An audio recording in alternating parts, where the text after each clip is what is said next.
रोहित जी। राधे राधे महाराज जी। महाराज जी, भक्तों की सेवा और संतों की सेवा कैसे करें? सेवा कैसे करें? उनकी आज्ञा का पालन करके। अगर हम उनकी आज्ञा का पालन करें तो आज्ञा सब न सुसाहिब सेवा। अब जो ये कहां करें हम सोई, आयुष लिए चले निज दासी, मन क्रम वचन त्रिशुद्ध सकल मत, हम श्री हित हरिवंश उपासी। अब जो आज्ञा होती वही मैं चलता हूं, यही सबसे बड़ी सेवा है। संत की आज्ञा का पालन करना ही सबसे बड़ी सेवा है, ना कि उनको रबड़ी रसगुल्ला खवा देना सेवा है। हाँ, अगर जरूरत है, भूखे हैं तो भोजन दे दो, वो भी सेवा का एक अंग है। वस्त्र नहीं है तो वस्त्र दे दिया, वो भी एक सेवा का अंग है। लेकिन संपूर्ण सेवा का स्वरूप है उनकी आज्ञा का पालन करना। सेवा का फल क्या होगा महाराज जी? भगवत प्राप्ति। संत सेवा का फल भगवत प्राप्ति है। अगर संत मिल गए तो सत्संगति संसृति कर अंता, बड़े भाग पाइब सत्संगा, और बिना ही प्रयास होय भव भंगा। संसार से मुक्ति, भगवान की प्राप्ति। अगर संत आज्ञा में लग गए तो निश्चित भगवान की प्राप्ति हो जाएगी। अमोघश्च। उमाकांत वर्मा जी।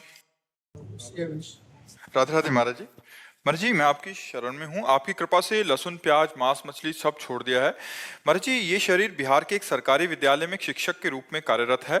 भगवान, बिहार के सरकारी विद्यालयों में इस वर्ष से 6वीं 7वीं और 8वीं के वर्ग कक्षाओं में बाल रामायण, बाल महाभारत एवं बुद्ध चरित्र का पठन पाठन कराया जा रहा है, जो कि एक सराहनीय कदम है। परंतु जब तक शिक्षक अध्यात्म ज्ञान से परे हैं तो इसकी सार्थकता कैसे संभव है महाराज जी? शिक्षक ही अगर उनको ज्ञान नहीं है। हाँ, जब शिक्षक को ज्ञान नहीं तो शिक्षा क्या प्रदान करेंगे? पर अगर मिठाई वाला मिठाई नहीं खाता और मिठाई बेच रहा है, अगर हम मिठाई ले लेते हैं तो मिठाई का स्वाद तो हमको मिल जाता है कि नहीं मिल जाता है? उसमें हम ये नहीं पूछते कि मिठाई तुम खाते हो कि नहीं खाते हो। तो अगर शिक्षक को ज्ञान नहीं है और जो पुस्तकीय ज्ञान है वही अगर अध्यात्म में दिया जाए तो विद्यार्थियों पर उसका प्रभाव पड़ेगा। क्योंकि कोई भी संसार की ऐसी वस्तु नहीं है, कोई भी ऐसी बात नहीं है जिसका प्रभाव ना पड़ता हो।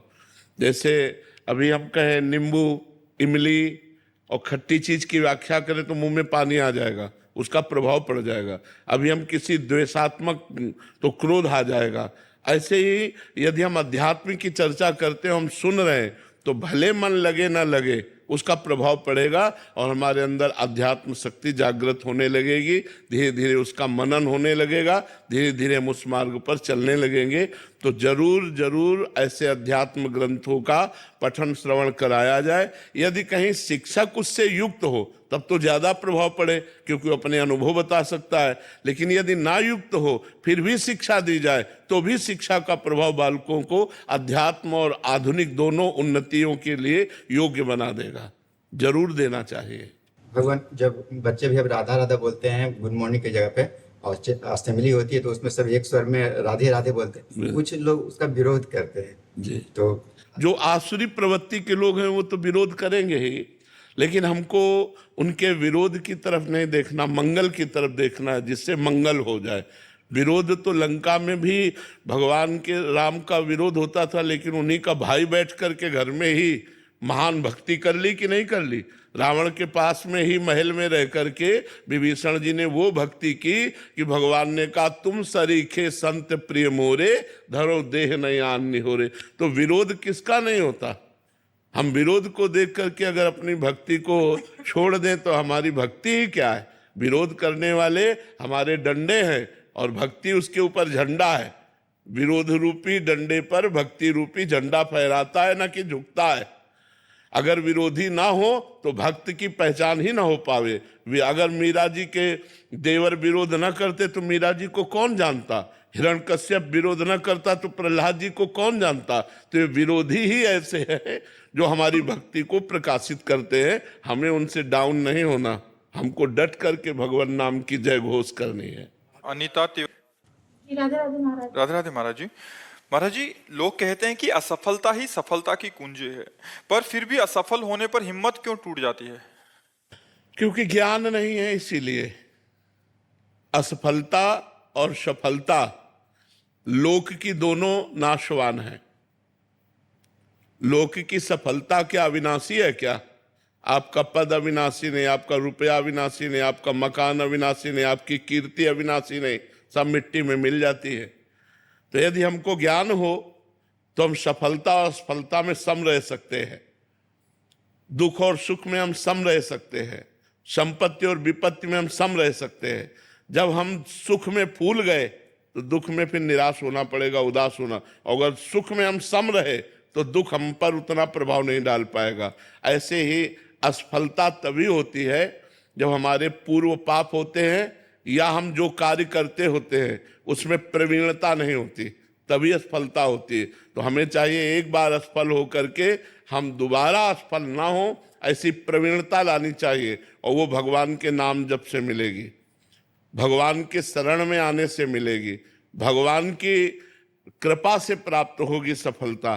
तो हमें चाहिए कि चित्त को भगवान से जोड़े, तो बड़े से बड़े असफलता को भी हम हंस करके सह करके सफलता की तरफ आगे बढ़ सकते हैं। अगर भगवान से नहीं जुड़े तो निगेटिव विचार हमको और असफल बनाते हुए हो सकता है डिप्रेशन में डाल दे। देखो, एक बच्चा फेल होता है ज्ञान का विकास ना होने के कारण, जब उसके माता पिता उसे डांटते हैं और उसके मित्र उसको नीचा दिखाते हैं तो वो कर लेता है। वो सोचता है अब क्या, अरे ये कुछ करने का विषय था, एक बार फेल हो गए, हम अच्छे से फिर पढ़ाई पढ़ेंगे और हम पास हो जाएंगे। पर ज्ञान का विकास ना होने के कारण लोग नकारात्मक सोच को इतना आदर दे देते हैं कि वो डिप्रेशन में चले जाते हैं, वो परेशान हो जाते हैं। तो नहीं, नाम जप करो और सकारात्मक सोच को, पॉजिटिव सोच को बढ़ाओ, तो सफलता अपने आप मिल जाएगी आपको। जो हिम्मत रखते हैं, धैर्यवान हैं, धर्म से चलते हैं, भगवान का भजन करते हैं, एक दिन सफलता उनके चरण चूमती है, पक्का समझो। दाना खाक में मिलकर गुले गुलजार होता है। जब हम अविनाशी के बच्चा हैं, पीछे नहीं हटेंगे, सफलता ही सफलता है। अब भगवान से नहीं जुड़ोगे, भगवान का चिंतन नहीं करोगे तो आपके पास पावर क्या है? किस पावर से आप सफलता प्राप्त करोगे? ये जितनी सफलताएं सब पुण्य से प्राप्त है, लेकिन आप भगवान से सफलता प्राप्त करो तो अविनाशी पद मिलेगा, भगवान की कृपा मिलेगी। बुद्धि भगवान, जो समस्थिति है, जो समस्थिति है, दुखों सुखों संसार में, तो जो हम जिसको दुख सुख जो आ रहा है श्री जी की कृपा से, लेकिन समस्थिति होने पे भजन निरंतर बनेगा। हाँ, तो गुरुदेव भगवान वो स्थिति मतलब भजन करने से ही आती है। आप भजन शुरुआत करो, शास्त्र स्वाध्याय करते रहो, सत्संग करते रहो, धीरे धीरे सहनशीलता आती जाएगी। और सहनशीलता जब परिपक्व हो जाती है तो मान अपमान में, सुख दुख में, लाभ हानि में, शत्रु मित्र में, जन्म मृत्यु में समान भाव आ जाता है। समान भाव आ गया तो बहुत बड़ा संत हो गया, बहुत बड़ी बात है। उसमें फिर निरंतर भजन बनेगा उसका। हाँ, निरंतर भजन तो फिर क्या है, गाड़ी पार हो गई। निरंतर भजन होने लगा तो गाड़ी पार हो गई, बस इतना समझ लो। निरंतर भजन हुआ तो ये जीवन रूपी गाड़ी भगवान के धाम पहुंच जाएगी, इस पर विश्वास कर लो। साक्षी चौधरी जी। राधे राधे राधे महाराज जी। महाराज जी, काम व परिवार, बच्चों के पालन पोषण में भक्ति को पर्याप्त समय नहीं दे पाते, क्या काम के बीच में भगवान जी को याद करना, स्मरण करना पर्याप्त है? हाँ, क्या काम को हम भगवान की भक्ति नहीं बना सकते क्या? मान लो हम 2 घंटे, 4 घंटे, 8 घंटे कार्य किए और बीच बीच में भगवान का स्मरण किया और उसी 8 घंटे को कृष्णार्पणम कर दिया, तो भक्ति तो बन गई। क्योंकि सारे कार्य भगवान की सृष्टि के हैं। जब युद्ध जैसा कार्य भगवान की पूजा हो सकती है, गला काटना अर्जुन को भगवान आदेश करते हैं, तो हल जोतना, व्यापार करना, नौकरी करना, बच्चों को पढ़ाना, परिवार के लिए भोजन बनाना, ये क्या सब भजन नहीं हो सकता? अंदर अंदर राधा राधा रटते हुए सब काम कर रहे हैं और हर कार्य को घंटा घंटा, 2-2 घंटा या 4 घंटा या 8 घंटा में हम कृष्णार्पणम मस्तु कर देते हैं। हे भगवान, जो 8 घंटा हमने ये कार्य किया, ये आपको तो कर्म समर्पण रूपी भक्ति से आपको भगवान की प्राप्ति हो जाएगी। इसे भागवत धर्म कहते हैं। जो भी कर्म किया जाए वो धर्मयुक्त किया जाए और उसे भगवान को समर्पित कर दिया जाए तो वही भगवत प्राप्ति का हेतु हो जाता है। सुधांशु मिश्रा जी।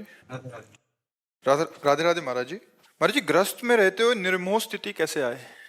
भगवान के भजन से आती है। सारी स्थितियां भगवान के भजन से आती है। जब सब में हम अपने भगवान को देखते हैं तो मोह नहीं, प्रेम होता है। और जब हम भगवान को भूल करके केवल शरीर को देखते हैं तो मोह होता है। जैसे मेरी पत्नी, मेरा बेटा, मेरा भाई, मेरा मित्र, केवल हम शरीर देख रहे हैं तो मोह होगा। और जब देख रहे हैं मेरी पत्नी का रूप धारण करके भगवान आए हैं, इसके अंदर भगवान है, मेरे पति में भगवान है, मेरे पुत्र में भगवान है, तो सब में भगवान भाव देखने से प्रेम बढ़ेगा पर बंधन नहीं होगा, वो मोक्ष को प्राप्त होगा। तो हम सब में भगवान को देखने की चेष्टा करें। सिय राम में सब जग जानी, करो प्रणाम जोरी जुग पानी, जड़ चेतन जग जीव जत सकल राम में जानी, बन्नो सबके पद कमल सदा जोरी जुग पानी। भले वो पत्नी रूप में है लेकिन उसमें पावर तो भगवान ही है। तो हम ये बात देखें, अगर हम भगवान को देखेंगे तो प्रेम होगा और शरीर को देखेंगे तो मोह होगा। तो नाम जप करें और सत्संग सुने तो विवेक होगा, विवेक से मोह का नाश हो जाएगा। बिन सत्संग विवेक न होई और राम कृपा बिन सुलभ न सोई, होए विवेक मोह भ्रम भागा। विवेक होने पर, ज्ञान होने पर मोह का नाश हो जाता है। इसलिए अब नाम जप करें, सत्संग सुने और सब में भगवत भावना करें। से आपकी शरण में आने का सौभाग्य प्राप्त हुआ है, तब से आपकी कृपा से मन से सारे प्रश्न विलीन से हो गए हैं। हमें दृढ़ विश्वास हो गया कि आगे आने वाले सारे प्रश्न के उत्तर भी श्री जी कृपा से मिल जाएंगे। पर एक प्रश्न शेष रह गया कि ये भक्ति और कृपा जो आपने हम पर बरसाई है, इसे कोई भी माया, कोई भी विकार हमसे छीन ना पाए। मतलब ये रहता है। देखो, भगवान भक्ति देते हैं, भक्ति का पोषण करते हैं और भक्ति की रक्षा भी करते हैं। हमको इसकी चिंता नहीं करनी। गीता जी में भगवान ने एक श्लोक में वादा किया है, अनन्यस चिंतयन्तो माम ये जना पर्युपासते तेषाम नित्याभियुक्ता नाम योगक्षेमम वहाम्यहम्। योग जो हमें अभी अप्राप्त है उसको प्राप्ति करवाना और क्षेम जो प्राप्त है उसकी रक्षा करना। भगवान कहते तुम केवल मेरा स्मरण करो, मैं तुम्हारे योगक्षेम का वहन करता हूं। तो मुझे अपनी भक्ति की रक्षा की भी चिंता नहीं करनी। करो सदा तिनके रखवारी, जिम बालक राखे महातारी। भगवान हमारी स्वयं रक्षा करेंगे। हम भगवान का स्मरण करें, भगवान की भक्ति करें और भगवान भक्ति की रक्षा करते हैं, ये दृढ़ विश्वास रखें। जी। चारू आनंद जी हरिद्वार से। जी राधे राधे महाराज जी। महाराज जी, अपने पति अथवा बच्चों में से किसकी तरफ ज्यादा कर्तव्य निभाना चाहिए? दोनों की तरफ हमारा समान कर्तव्य है। एक जगह हमारा वात्सल्य है जो हमारे पुत्र हैं और एक तरफ हमारा धर्म है जो हमारे पति हैं। धर्म का मूर्तिमान स्वरूप भगवान के स्वरूप पति हैं। जब दोनों में अलग होने की बात हो कि हम किस पक्ष में जाएं, तो पति पक्ष में, और पति को अनुकूल करके फिर पुत्र का पालन पोषण करना। पक्ष लेंगे पति का, लेकिन उसको अनुकूल करके वात्सल्य के द्वारा अपने पुत्रों की रक्षा करवाएंगे, अपने पुत्रों का पालन करवाएंगे।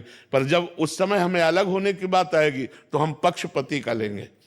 पति का पक्ष इसलिए वो धर्म कहता है, वो हमारे प्रभु हैं, हमारे ईश्वर हैं, और फिर उनको अनुकूल करके हम अपने पुत्र का पालन पोषण करवाएंगे। दोनों के प्रति हमारा प्यार है, एक तरफ वात्सल्य है और एक तरफ हमारा धर्म के युक्त संबंध है, इसलिए हमें दोनों का आदर करना है। प्रियंका सोनू। राधे राधे महाराज जी। महाराज जी, आप कह रहे हैं कि आप और इनके शरीर के पति शरणागत हैं, छवि सेवा और नाम सेवा कर रहे थे, बट शरणागति के बाद विग्रह सेवा की मन में लालसा हुई और विग्रह सेवा प्रारंभ कर दी, परंतु बहुत डर सा लगा रहता है कहीं कोई त्रुटि ना हो जाए। नहीं, कोई ग्रस्त त्रुटि धर्म में नहीं। कैसे ठाकुर सेवा करनी चाहिए अपने घर के पुत्र जैसी, डरना नहीं चाहिए, अपने पुत्र जैसी करनी चाहिए। जैसे अपने पुत्र को स्नान करवा रहे, अपने पुत्र को पवा रहे, अपने पुत्र, तो कोई डर लगता है क्या? अपना पुत्र है तो ऐसे अपने विग्रह रूप में भगवान आए हैं, उनको स्नान करवाना, उनके कपड़े बदलना, पोशाक धारण करा के आभूषण पहनाना, खवाना पियाना, दुलार करना, थोड़ा चिबुक पे हाथ रखकर मुस्कुराकर उनसे बात करना। ऐसे अपनेपन से बात करो तो ठाकुर जी सब अपराध की भावना न होगी। अपराध की भावना करोगे तो डर जाओगे, फिर सेवा कैसे होगी? डर कर थोड़ी सेवा होती, सेवा तो प्यार भर करके होती। हमारे ठाकुर हम अपने पास सुलाते हैं, कभी दुलार करते, वो सो रहे हैं दुलार कर रहे हैं, हम उनके चरण दबा रहे हैं, कभी पंखा कर रहे हैं। ग्रस्त में है इसलिए डर लगता है। बस देखो, गृहस्थ में सावधानी इतना है कि अपवित्र दशा में उनको मत छुओ, बस। जैसे मासिक धर्म में है या पति संयोग धर्म में है, ऐसे समय के बाद फिर स्नान आदि करके उनका स्पर्श करो, बस और कोई बात नहीं। गृहस्थी में और कोई बात नहीं। खूब सेवा करो, खूब दुलार करो। गृहस्थी में तो और बढ़िया सेवा है। थोड़ी थोड़ी देर में कुछ न कुछ बनाना होता है तो चट उनके सामने पवा दिया, उनको पवा करके। हाँ, बहुत उसमें सुविधा है। अपने बाबा जी लोग तो कितना पवाएंगे, लेकिन गृहस्थी में तो कभी कुछ बन रहा है, कभी कुछ बन रहा है, थोड़ा थोड़ा भोग लगाते रहो। बहुत उनके सामने पधरा दो, कवल से 2-4 कवल पवाओ, बस छोड़कर अपने कार्य में लग जाओ।